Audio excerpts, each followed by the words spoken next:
porter un masque, y compris quand on est en voiture avec des proches. Geste barrière, je me souviens de ce monde où les seules barrières étaient celles dans les champs. Nous acceptons. Faites cette vidéo toute simple, et si vous avez 10 millions de vues, je prends un engagement.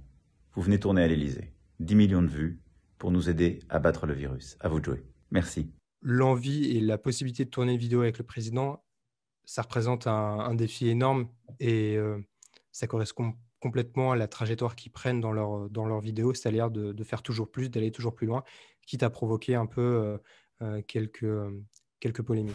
Nous sommes inscrits au baccalauréat.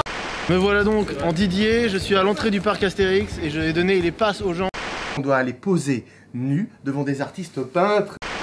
En fait, c'est pas récent cette façon qu'a le gouvernement, soit l'Élysée, Matignon ou différents ministères, d'utiliser les influenceurs comme relais de communication. On l'a déjà vu par le passé, quand il y avait eu la réforme du bac, il y avait une petite polémique parce que certains youtubeurs avaient fait des vidéos en lien avec le ministère de l'Éducation. Il y a évidemment Thibaut InShape qui est un habitué des vidéos avec l'armée, la police, les services pénitentiaires. C'est Madame la Ministre, c'est Thibaut. Il y a effectivement pas mal d'influenceurs aussi qui ont participé au live Instagram de Gabriel Attal ces derniers temps, sans que ça soit rémunéré pour le coup. Là, il l'avait dit. Si ça te va, je vais donc enchaîner sur les questions.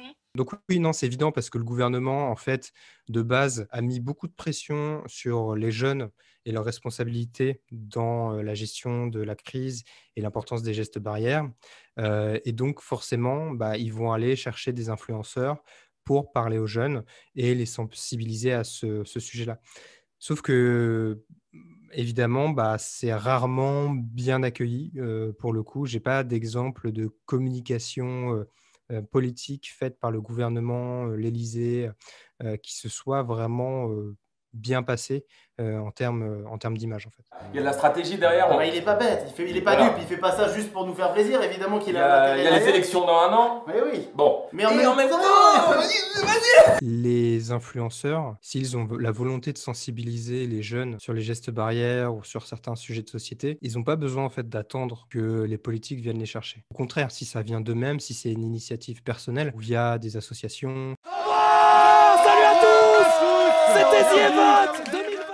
Bonsoir. Nous sommes donc ici aujourd'hui pour une Clean Walk. On va nettoyer Paris. Là, ça va paraître naturel. Là, ça va paraître honnête et transparent vis-à-vis de leur communauté. Alors que s'ils attendent que des politiques qui forcément agissent avec l'idée d'une communication derrière, de se mettre en valeur.